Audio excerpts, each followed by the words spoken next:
તો અમદાવાદમાં આજે વિશ્વ પર્યાવરણ દિવસની ઉજવણી કરવામાં આવશે। સાબરમતી સ્વચ્છતા અભિયાનને આજે પૂર્ણ કરવામાં આવશે। આજે 5000 હોમગાર્ડ અને 700 સિવિલ ડિફેન્સ નદીની સફાઈ કરશે। નદીની સફાઈ કરી પર્યાવરણની જાળવણી કરવામાં આવશે। તો આજે વિશ્વ પર્યાવરણ દિવસ નિમિત્તે અમદાવાદમાં આજે વિશ્વ પર્યાવરણ દિવસની ઉજવણી કરવામાં આવશે। જે રીતે સાબરમતી સ્વચ્છતા અભિયાન ચાલી રહ્યું હતું તો સાબરમતી સ્વચ્છતા અભિયાનને આજે પૂર્ણ કરવામાં આવશે। આજે 5000 હોમગાર્ડ અને 700 સિવિલ ડિફેન્સ નદીની સફાઈ કરશે। નદીની સફાઈ કરી પર્યાવરણની જાળવણી કરવામાં આવશે।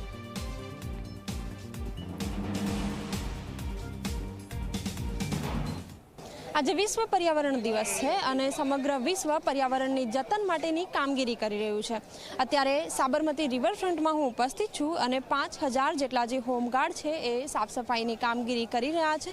રિવરફ્રન્ટમાં અટલ બ્રિજથી લઈને એનઆઈડી તરફનો જે ભાગ છે એની સાફ સફાઈ જુદી જુદી ટુકડીઓમાં વહેંચીને જે હોમગાર્ડ છે એ કરી રહ્યા છે। છેલ્લા કેટલાય સમયથી આજે સાબરમતી રિવરફ્રન્ટનો જે ભાગ છે એની સાફ સફાઈ ચાલી રહી છે। 2019માં પણ આ પ્રકારની સાફ સફાઈ અમદાવાદ મહાનગરપાલિકાએ હાથ ધરી હતી અને હવે ફરીથી આ પ્રકારનો જે અભિયાન છે એ કાર્યરત કરવામાં આવ્યો હતો। જે 5 જૂન સુધી એટલે કે આજ દિન સુધી આ જે અભિયાન છે એ ચાલુ રહેવાનો હતો।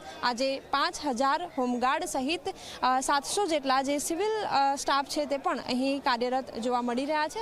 3 કલાક સુધી આજે કામગીરી છે એ કરવામાં આવશે અને હાલ જે સાફ સફાઈનો જે અભિયાન છે એ અત્યારે અહીં કાર્યરત છે અને અલગ અલગ ટીમમાં અલગ અલગ ટુકડીઓમાં વહેંચાઈને નદીની જે સાફ સફાઈ છે એ અત્યારે કરવામાં આવી રહી છે। કેમેરામેન ઉમેશ પરમાર સાથે સપના શર્મા, ઝી 24 કલાક, અમદાવાદ।